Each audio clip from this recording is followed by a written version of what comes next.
Hey guys, Marsegan here, bringing a Dragon Ball Z Dokkan Battle video, and so today, as expected, we got the data download on both versions of the game to prepare for the release of the Yellow Coin LR Paikuhan, which will be coming out tomorrow. I will be doing a video, of course, as always, later on today, the summon or skip, just going over the banner format, talking about the unit, the meta, things upcoming, all that kind of stuff.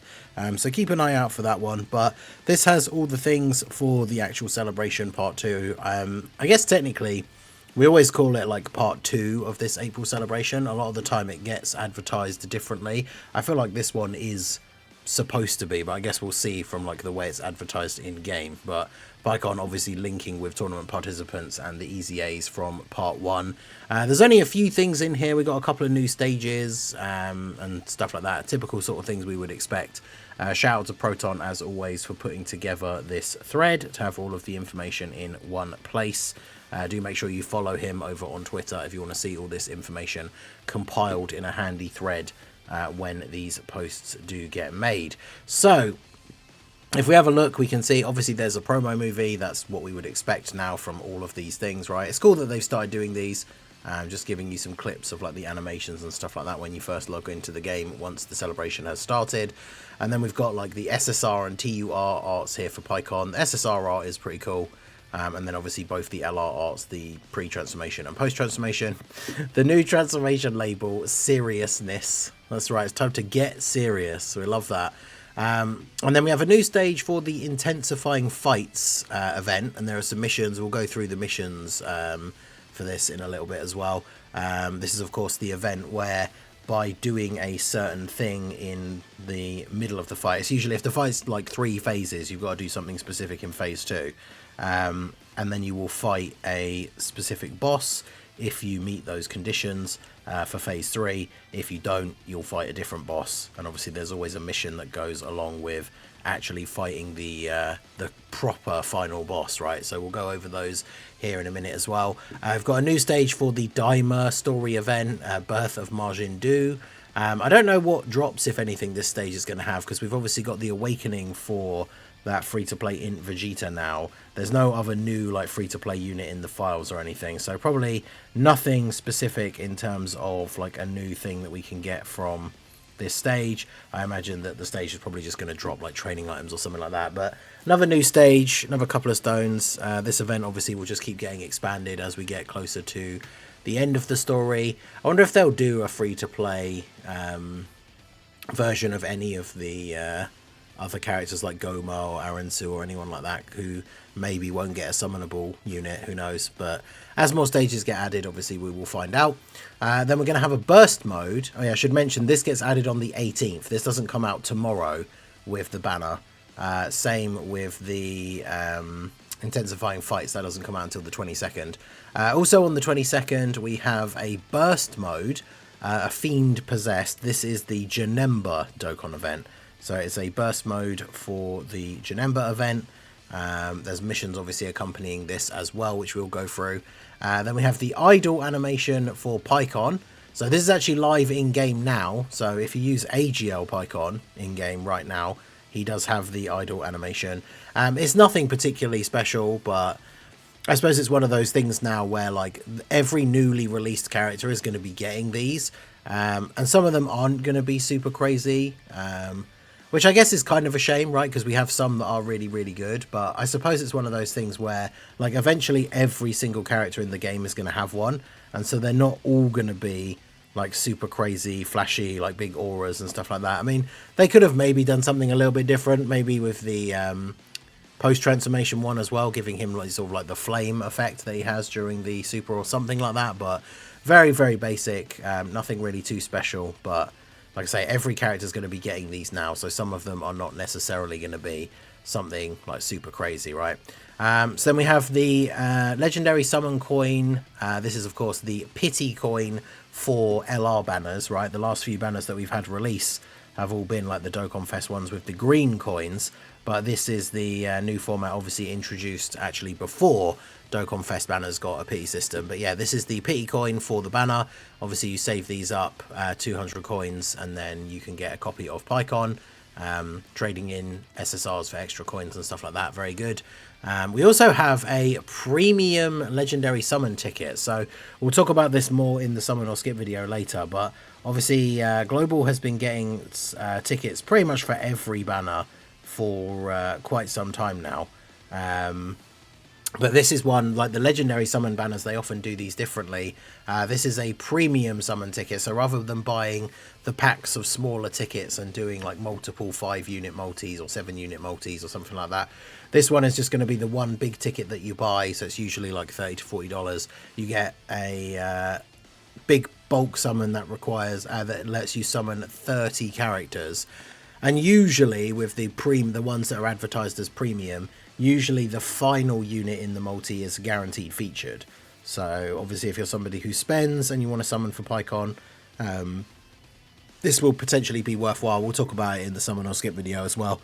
And then we just have some assets. These will be added in for like the story events and like the new stages for like the Dimer event and stuff like that, right? So not a huge amount of things in the data download. Pretty much everything we would expect for like a part 2 LR, right? It's just all the stuff for the LR, and then the coins and like the tickets. But yeah, we have a new intensifying fight stage, a burst mode, and then the Dimer story event. If we take a look over on Dokkan info here at the missions for the intensifying fights, so obviously themed around the Otherworld Warriors and Super Kaioken. So clear stage 7 and defeat Super Saiyan Goku Angel Kaioken. So he'll be the secret boss that you have to do something in the stage to be able to fight. And then there's a mission for clear stage 7 with 6 Otherworld Warriors characters on the team.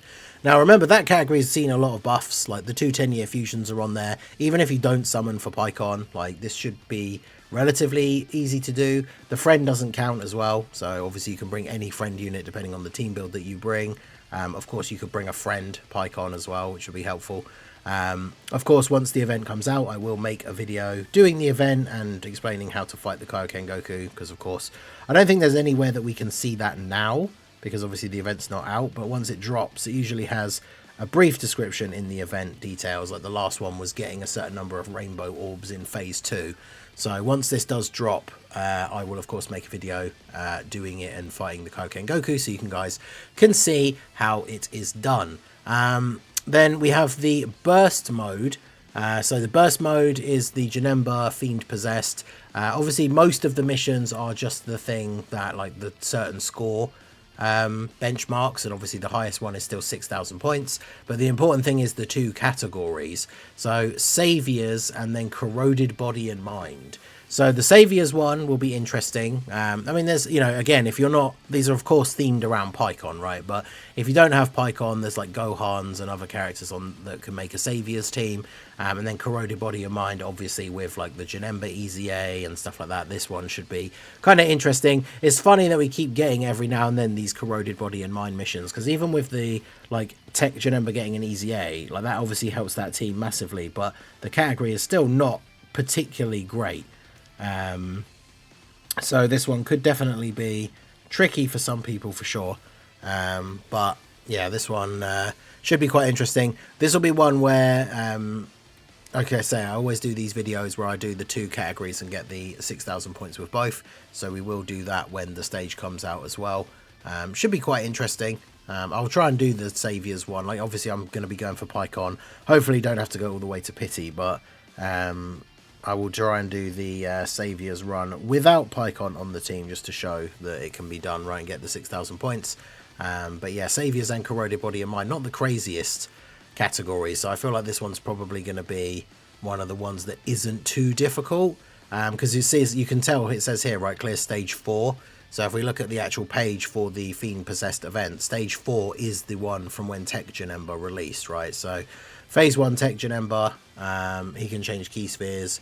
Then we've got Int Fat Janemba, does the same thing. AGL Super Janemba does the same thing and can dodge. And then Tech Super Janemba does the same thing and can dodge. Obviously it says in for a normal Dokkan event, right, these last 3 phases can't be stunned, but they can all be attack lowered, defense lowered, sealed. But of course, for getting the points for burst mode, some of the modifiers that you're potentially going to put on is those abilities getting cancelled out, so you don't really need to pay too much attention to that. Just need to know that he changes the orbs, so if you're bringing units that are very reliant on orbs, that could potentially be an issue. And then obviously the Super Janembas can dodge. So yeah, that's basically everything from the data download.